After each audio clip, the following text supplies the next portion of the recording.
start a new series of stories from the Srimad Bhagavad Puran. Our story today is why Jnana and Vairagya became old. The story begins like this. Once upon a time, in the age of Kali Yuga, a time filled with darkness, strife, and spiritual decline, the great sage Narada journeyed across the earth. His veena in hand, Narada wandered until he arrived at the banks of the sacred Yamuna river, where the pastimes of Shri Krishna had once brought unparalleled joy. But what greeted him there was far from joyous. He saw a radiant young woman, tears in her eyes, as she nursed the two old men beside her. Two other women with an ethereal glow stood silently nearby. Narada, softly yet with concern, said, "O noble lady, who are you? Who are these elderly men beside you? And who are these celestial damsels standing nearby? Tell me, what has brought you to such sorrow?" The young woman wipes her tears, her voice trembling, introduces herself as Bhakti, devotion. Bhakti said, "O wise sage, I am Bhakti, devotion. These two frail men are my sons, Jnana, spiritual enlightenment, and Vairagya, dispassion. Time has worn them out, and they lie here old and weak, breathing their last. The women you see beside me are the sacred rivers, Ganga and her sisters, who have taken form to serve me. But even in their presence, joy eludes me. My strength has returned after reaching this holy land of Vrindavan. But my sons remain in this wretched state. O Narada, I am burdened with a question. How can a mother like me regain youth and vitality while my sons grow old and feeble?"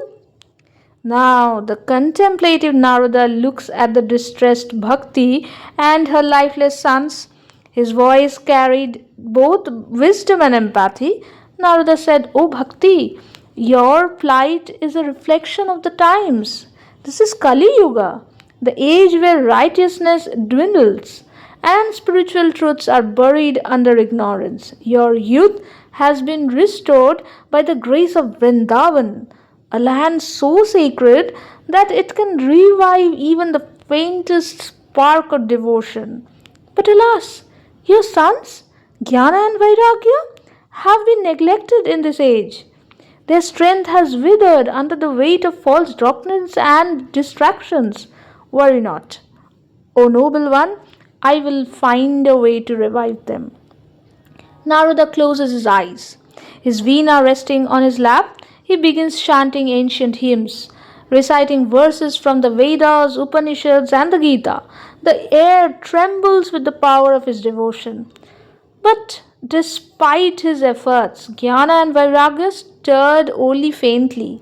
Their sleep was deep, their exhaustion profound. Narada looks towards the heavens, determination in his gaze. Narada said, "There must be another way. I will seek the wisdom of the sages. Surely they will know how to restore these pillars of truth."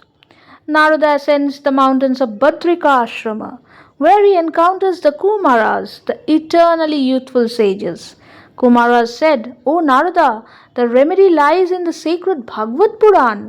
This divine scripture revealed by sage Vedavyasa holds the power to rejuvenate Bhakti, Jnana and Vairagya.